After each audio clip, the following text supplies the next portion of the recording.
কাতারে ইরানের হামলা, শান্তির বার্তা দিলেন জামাত আমির। কাতারে মার্কিন সামরিক ঘাঁটিতে ইরানের ব্যালিস্টিক ক্ষেপণাস্ত্র হামলা, বিস্ফোরণের শব্দে কেঁপে উঠেছে চারদিক। এই ঘটনায় নতুন করে উত্তপ্ত হয়ে উঠেছে মধ্যপ্রাচ্য। ঠিক এই প্রেক্ষাপটেই শান্তির বার্তা দিলেন বাংলাদেশ জামাত ইসলামীর আমির ডাক্তার শফিকুর রহমান। সম্প্রতি কাতারের আল উদিদ মার্কিন ঘাঁটিতে ইরান ব্যালিস্টিক ক্ষেপণাস্ত্র নিক্ষেপ করে। এর ফলে বড় ধরনের বিস্ফোরণ ঘটে এবং গোটা অঞ্চলে ছড়িয়ে পড়ে আতঙ্ক। বিশ্লেষকদের মতে এটি ইরানের একটি প্রতিশোধমূলক হামলা, যার ফলে মধ্যপ্রাচ্যে বড় ধরনের সংঘাতের ঝুঁকি তৈরি হয়েছে। এই ঘটনার পর ফেসবুকে প্রতিক্রিয়া জানিয়েছেন বাংলাদেশ জামায়াতে ইসলামীর আমির ডাক্তার শফিকুর রহমান। তিনি লিখেছেন, তাহলে কি মধ্যপ্রাচ্যের সর্বত্র যুদ্ধের দাবানল জ্বলে উঠেছে? সঙ্গে হুঁশিয়ারি দিয়ে বলেন, মুসলিম বিশ্বের নেতৃবৃন্দ যদি এই জটিল সময়ে সঠিক কৌশল গ্রহণ না করে, তাহলে হয়তো দিতে হবে অনেক বড় মূল্য।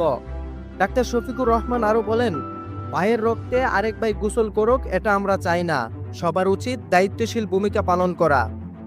মধ্যপ্রাচ্যের এই সংকট মুহূর্তে শান্তির জন্য আন্তর্জাতিক সহযোগিতা ও মুসলিম নেতৃত্বের দায়িত্বশীল ভূমিকা এখন সময়ের দাবি।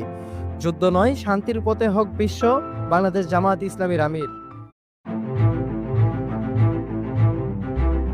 কাতারে ইরানের হামলা, শান্তির বার্তা দিলেন জামাত আমির।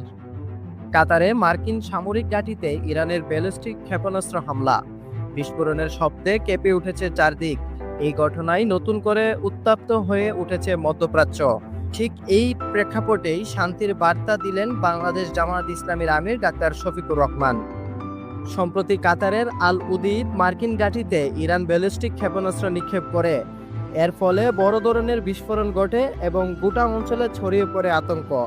বিশ্লেষকদের মতে এটি ইরানের একটি প্রতিশোধমূলক হামলা, যার ফলে মধ্যপ্রাচ্যে বড় ধরনের সংঘাতের ঝুঁকি তৈরি হয়েছে। এই ঘটনার পর ফেসবুকে প্রতিক্রিয়া জানিয়েছেন বাংলাদেশ জামায়াতে ইসলামীর আমির ডাক্তার শফিকুর রহমান। তিনি লিখেছেন, তাহলে কি মধ্যপ্রাচ্যের সর্বত্র যুদ্ধের দাবানল জ্বলে উঠেছে?